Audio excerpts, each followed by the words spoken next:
Maulid itu ulang tahun. Bukan. Bukan ulang tahun Maulid itu. Bukan ulang tahun, bukan peringatan ulang tahun Maulid itu. Ingat baik-baik. Kalau pakai peringatan itu pakai Id.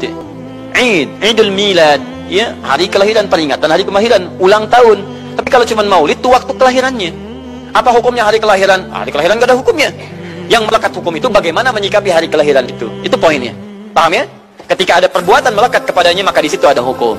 Maulud itu bayinya berarti nabinya. Apa hukum maulud? Apa hukumnya nabi? Nabi yang lahir gak ada hukumnya. Jadi kalau anda menolak maulud dengan pengertian seperti ini, maka anda keluar dari Islam.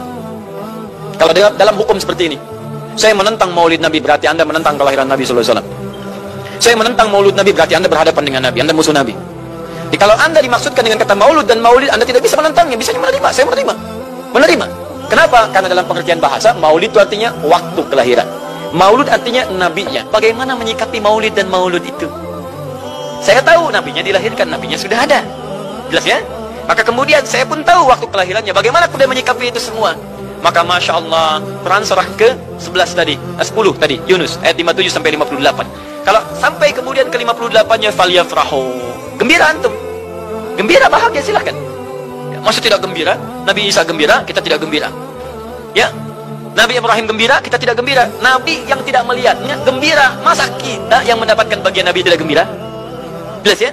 Nabi yang mengharapkan hadir saat kedatangannya gembira. Kita yang mendapatkan kedatangan beliau walaupun tak mampu melihatnya, dan kita menjadi umatnya, masih tidak gembira? Umat dulu bukan bagian umat Nabi Muhammad, karena Nabi Muhammad tidak hadir di zamannya. Gembira dengan berita kedatangan Nabi Muhammad, padahal nabinya belum datang. Masa kita yang jadi umatnya, yang nabinya telah kemudian kita dapati walaupun tidak melihatnya, masa kita tidak ikutan gembira?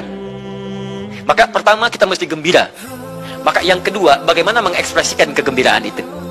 Maka contoh-contoh dari Nabi SAW, bagaimana mengekspresikan kegembiraan dengan Nabi SAW itu, pertama Nabi sendiri menyikapi hari kelahirannya dengan berpuasa di hari Senin. Jelas ya?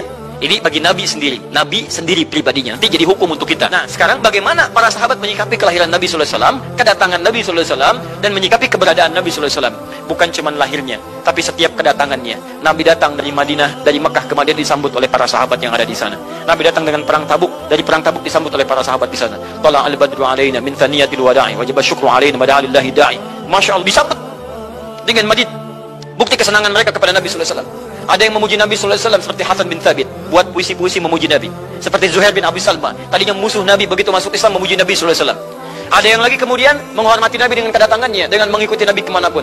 Nabi mencontohkan, amalkan. Nabi mengajarkan, ikuti. Masya Allah. Begitu Nabi meninggal, diabadikanlah kemudian nilai-nilai penghormatan itu. Ada yang menulis sejarah tentang Nabi.